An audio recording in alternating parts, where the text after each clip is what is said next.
Ayan mga sangkay, tapos na ako magluto ng sabaw. So, dito naman tayo sa fry. Timplado na yan. Nilagyan ko na ng asin, paminta, kunting suka, tanggalan sa chicken powder. Ayan. Tapos nagpainit na ako ng mantika sa kawali.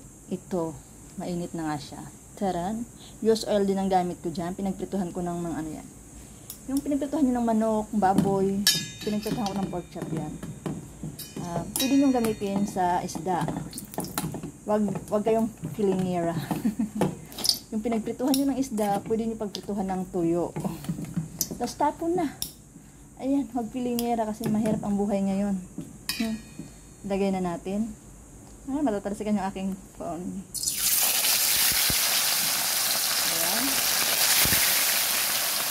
6 na peraso lang pinasang kasi 3 lang. Ayan, hayaan muna natin.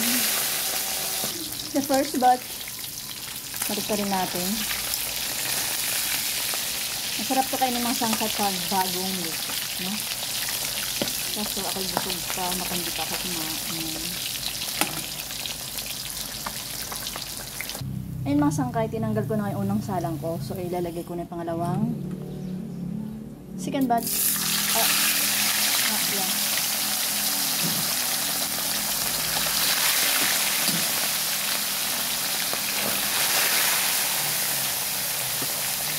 Wala na natin. Balik ko rin natin mga sangkay.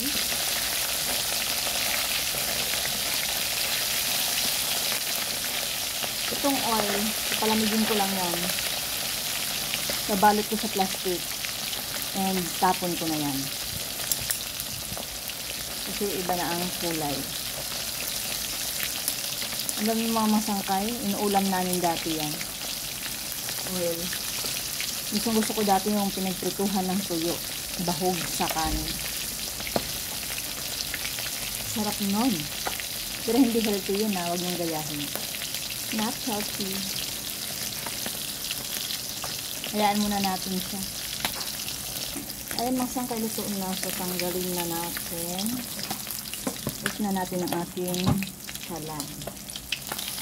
Ang isa, muntik na maputol ang kanyang ulo. Ayan.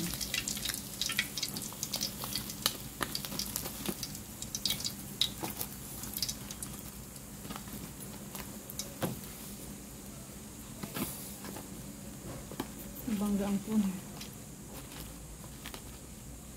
Ayan, ang sangkay dyan. Fried fish dyan. Thank you for watching. Sarap, oh.